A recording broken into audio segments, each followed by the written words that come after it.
Hello, and welcome back to the channel. As most of you know, I'm Topher. And for those of you who don't know and just randomly decided to click on the video, welcome to the channel. I'm Topher. Thank you for stopping by.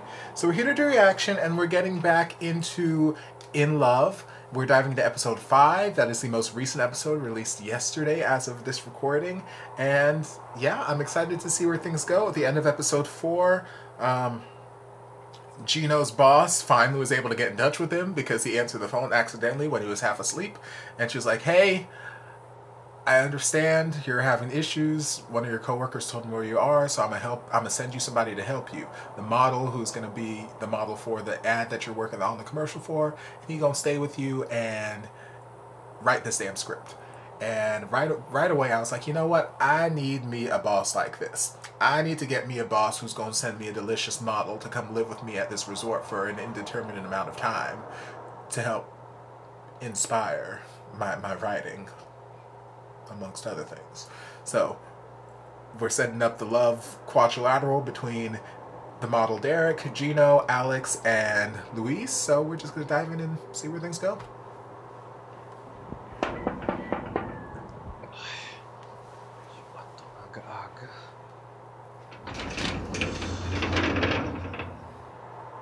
Hi, ikaw ba si Gino? Oo, ano yun? Ako nga pala si Derek. Yung magmamodel para sa ad mo at sabi baka makatulong din daw ako para sa'yo.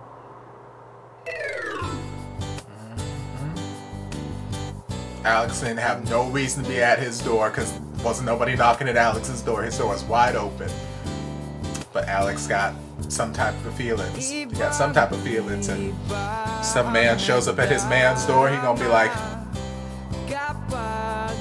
can I help you?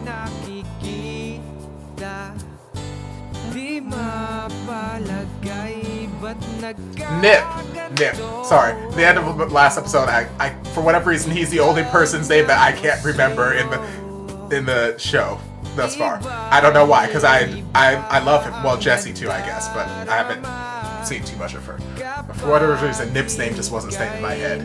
Nip. That's how I'm gonna remember it from now on.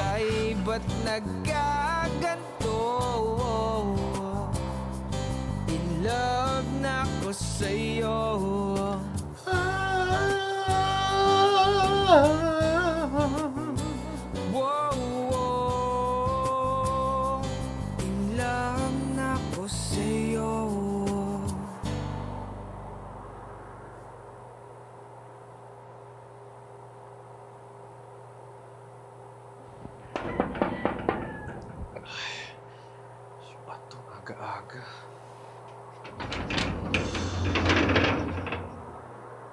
Hi, ikaw ba si Gino? Oo, ano yun? Ako nga pala si Derek. Yung magmamodel para sa ad nyo at sabi baka makatulong din daw ako para sa'yo.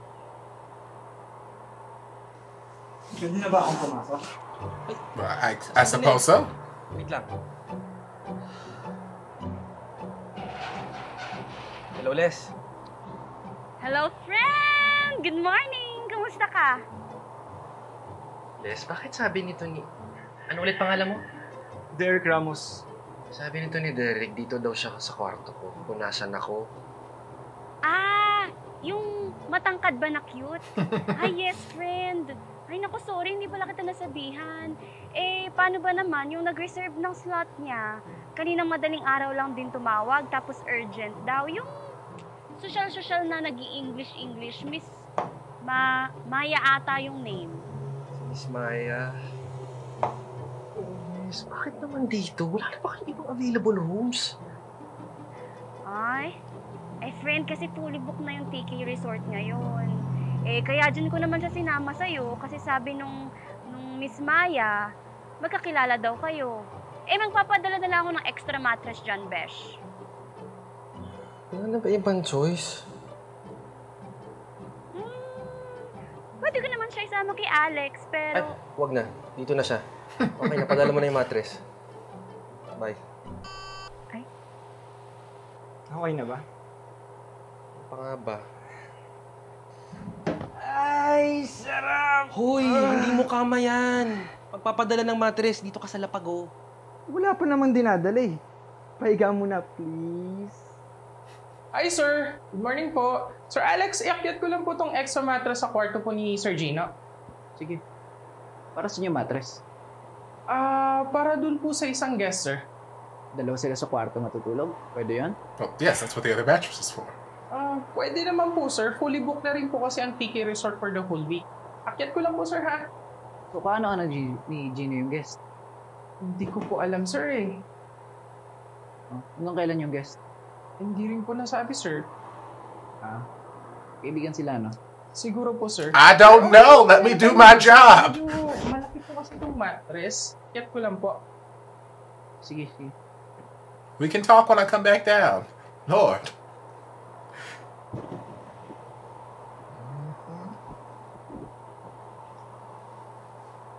Derek,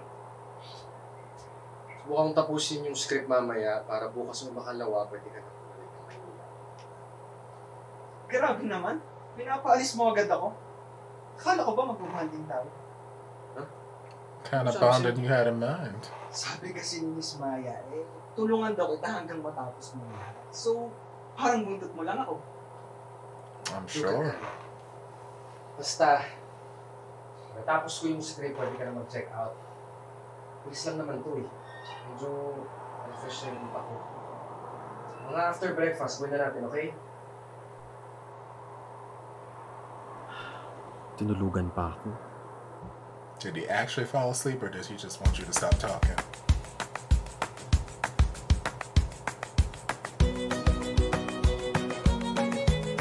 Hello? Hello?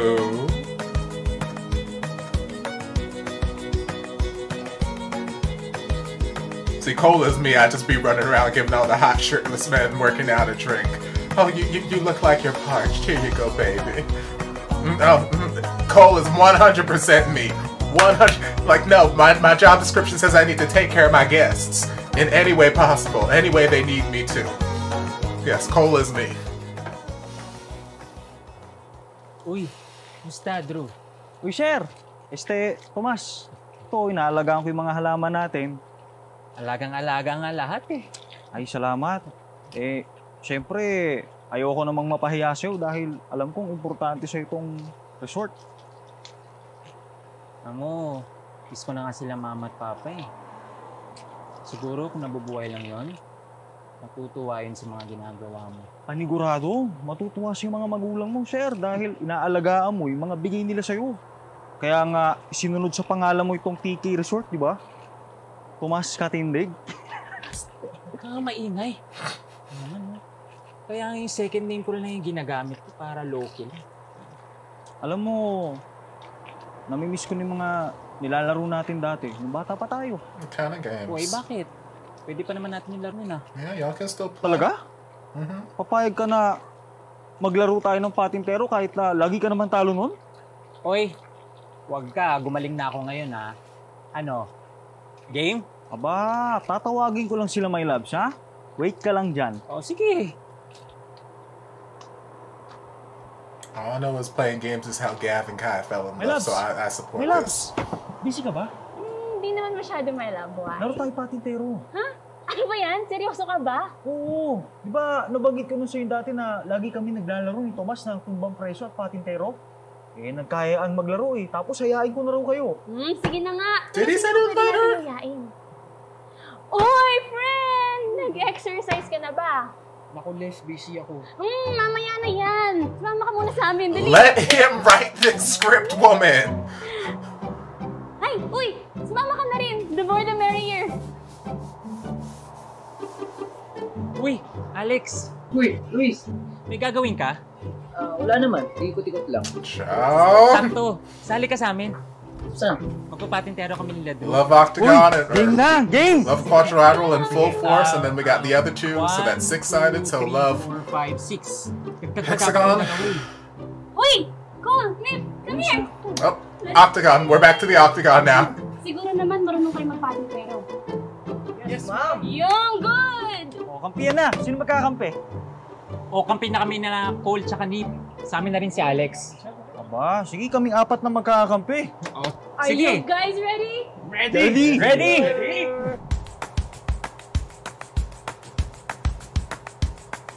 I'm not sure what this game is, but there's chalk. There's men bent over. I see Alex's stomach, so I enjoy this game on so many levels.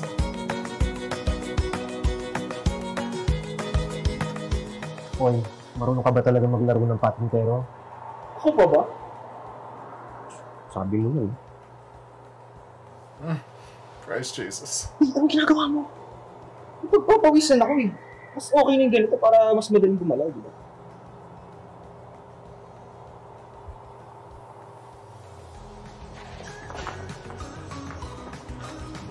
Uy! Uy! Friend, galing mo! Oh, akala ko ba gumaling ka na, Sir Tomas? May galit ata sa si Gino eh.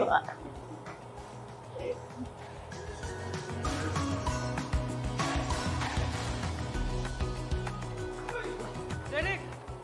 Okay ka lang? Okay lang ako. Okay lang ako pala eh. I mean, that happened. He bumped into. Okay lang.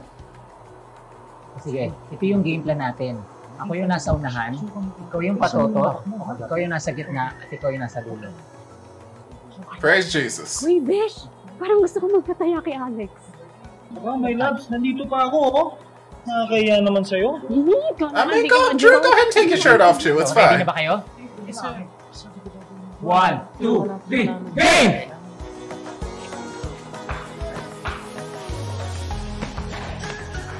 Okay, so we're trying to get past people without being touched, I suppose.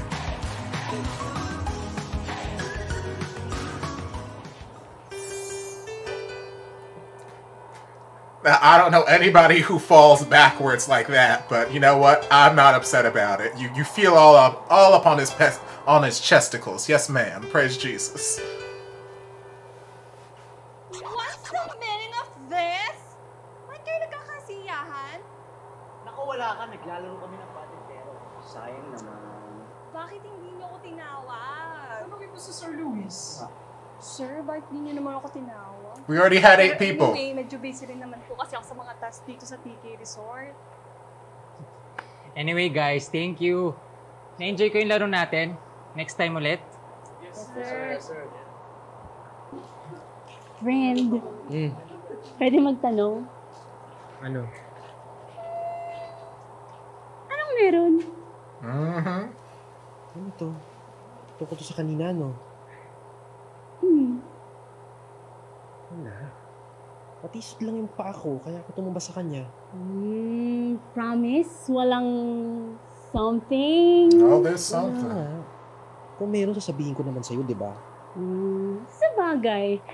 Pero, Besh, ibang-iba talaga sa enemies na pumunta dito eh. Parang may iba talaga sa inyo kanina. Anyway, may tumusok? Ay, may tumusok ba sa'yo nung dapa ka?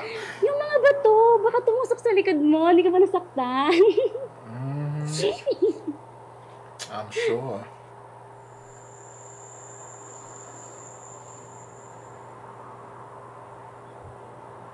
Wala yan. Wala mali siya. Na dapat isipin. Okay lang ako. It's just a game. Kasi din ang lahat. Tungkol saan ba kasi ang ad niya? Basta yung produkto alcohol. Siyempre, sobrang importante ng alcohol sa panahon ngayon, di ba? So, kailangan ko lang siyang isipan ng matalinong execution ng storyline para mahikayat ko yung taong bilhin yung produkto. So, gagamit lang ako ng alcohol dyan? Kamay ko lang kita? Hindi. Kita buong itsura mo. Hindi nga ikaw yung ini-expect kong papadala ni Miss Maya eh. Kasi, base sa meeting namin, kailangan mestizo, matangkad, maganda katawan. In short, kapag nakita mo, tatawagin mo talagang eye candy. Sakit naman nun. I mean, Parang rude. sinabi mong na-disappoint ka sa akin. I think he's eye candy. You don't gotta be rude Which is- like that. Di ako pakali. Wala namang masama dyan, Lex. Baka naman bugso lang ng damdamin yan. Siguro nga nag-overthink lang ako. Typical you. Kumain ka na ba? Kakain pa lang. PRB, Jess. Dinner na pala. Wala kang siguro masama kung ayahin ko siyang kumain. No? Peace ako. Or don't. That's fine. Dinner served. Parang choosy ka pa sa ganitong model nyo for your ad. Hindi naman sa choosy. May standards lang. Wow. Rude. Taas naman yung standards mo kung ganun. Malay mo, pag lumabas to maging successful, eh di, masasanay din yung taong titigan yung picture mo. Alam mo, bago sila masanay na titigan itong ganito, saan ka dapat ikaw muna? No need. I need to get me a Mac laptop or something, because apparently everyone wants to flirt with Gino every time he starts typing on it. Ayan. Tinitingnan na kita. Okay na. Dapat mapadaw tapos. Legit ka nga. Wait. Hindi naman, sir. Ano ba ka-close? Ganito dapat. Gino, makikain? Yes, Alex. Nangyari doon? Wala. Okay. Ikaw ka kasi. Mamaya Okay. isipin mo. We're having a Bakit? Kayo ba? temper tantrum, very obvious reaction. May gusto siya sa'yo? Wala. Saan ba nanggagaling yan? Because it's obvious. Wala naman pala eh. So kung ano naman isipin niya, eh wala na sa'yo yun unless ikaw ang may gusto sa kanya.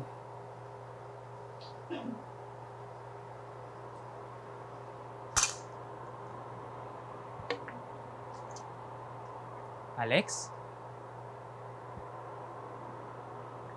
Parang may problema tayo ah. Wala. Iniisip lang ako. Baka makatulong naman ako sa iniisip mo.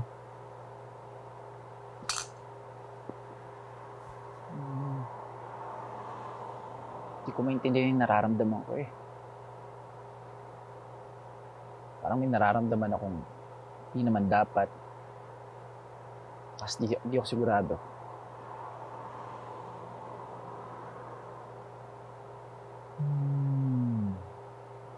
Para ka bang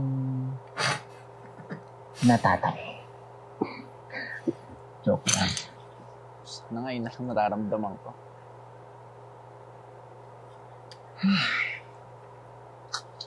Alam mo, sa totoo lang, hindi ko alam ang pinanggagalingan mo eh. Pero kung tungkol to sa hindi pagiging sigurado sa nararamdaman mo, either sa buhay man yan or sa tao, wala namang makakasagot nun kundi ikaw lang. Truth. Right? May point ka. Diba? At saka, hindi siya ipakinggan. Kung saan ka mas masaya o sasaya pa,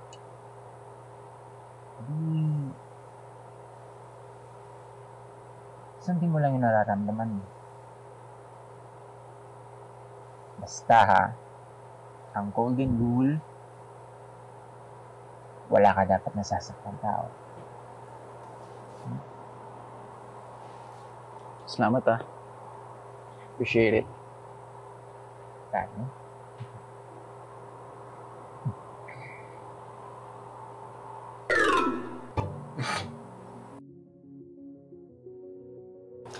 Okay, so a little abrupt ending there. I was expecting a little bit more to happen, but all in all, another good episode, some more development. Kind of panning out how I was expecting it to, from where we left off at the end of episode 4. Like I said, we're starting our love quadrilateral, and it appears that Derek has some sort of interest in Gino. I don't know that it's necessarily a romantic interest. I think it just might be something sexual for him. He might just find Gino attractive, and when you're sharing quarters with someone you find attractive, sometimes, the blood gets pumping and you want to just talk. So yeah, I feel like Derek's attraction in this is much less romantic than the other three people in our quadrilateral here. But the game was cute. It was a cute way of, again, panning out some more of the romantic rivalry between Lewis and Gino, and then also between Alex and Derek with the whole I'm gonna get shirtless, oh I'm gonna get shirtless too, look at my body, ain't I pretty, ain't I sexy. Nice, yeah, like nice ways to develop those sort of relationships. And even Luis just came out at one point, it's like, I think it's because Gino's holding a grudge against me or something. Now, I don't know if that grudge he's mentioning is like something related to the game that might have happened already, or if he's talking from a romantic standpoint or something. I don't know, but that's out there. And then of course Miss Kelly, just the only person left out. You feel so bad for her. You feel so bad for her. She keeps getting the short end of the stick in all these situations. But her time will come. Her time will come. She will get what she deserves soon enough. I'm optimistic that she will.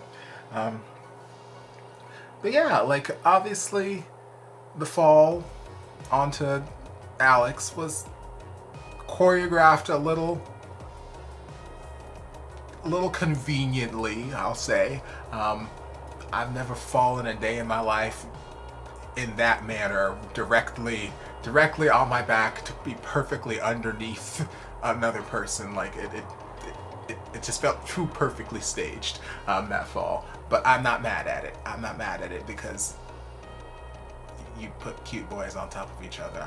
I'm always gonna enjoy that. So good job. But yeah, gave them another little moment to tap into whatever attraction that they have for one another and then immediately retreat. But then, you know, having that moment of retreat and having that little moment of attraction gives them something that they can ponder and think about in their own time, in their own space after the fact. Like that's what Alex was doing in the bathroom. He's like, okay, there's not overthinking, it's not a big deal, it's fine, everything's cool. And then he called Jesse and was like, hey, I'm overthinking things again. I don't understand what I'm feeling right now. And then he's like, ooh, I can invite him to dinner. There's no harm in inviting him to dinner. It'll be innocent, it's fine. Knowing exactly what feelings he has. And then once he saw them close to one another, they weren't even kissing or anything like that. They were just sitting close to one another. He had a temper tantrum and he stormed off. It's like, okay, we know how you feel.